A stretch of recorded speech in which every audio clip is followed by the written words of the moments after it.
Some newspaper readers will have to look elsewhere for their news. Community Papers of Western New York is shutting down. It leaves many employees out of a job. News 4's Angela Cristoforos joins us now with all the details. Angela? Well, Christy, imagine starting the workday with a job and ending it without one. That's what happened to dozens of employees of local papers yesterday when they received an email at around 5 p.m. with the news. It has not only put people out of work, many say it's a loss to local communities.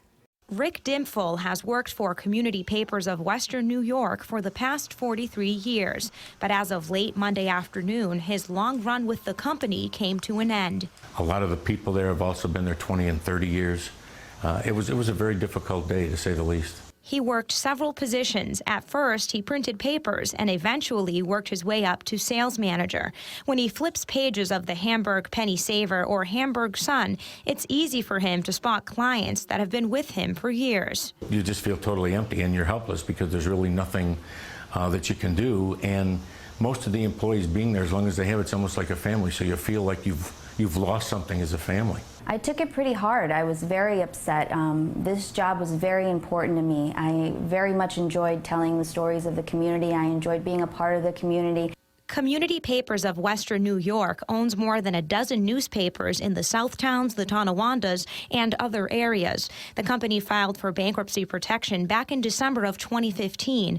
Last week, it lost protection from the largest creditor, the Buffalo News, which is owed $1.7 million. Former employees say the closure is a blow to local communities.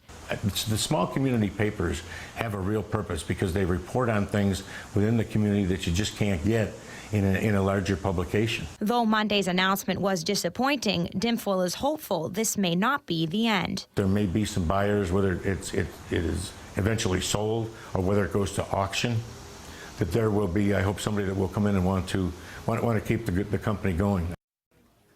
News 4 tried reaching out to the company owner for comment, but our phone calls have not been returned. There's no word yet on any potential buyers. A list of affected newspapers are listed with this story on our website at WIVB.com. Live in the newsroom, Angela Cristoforos, News 4 at 4.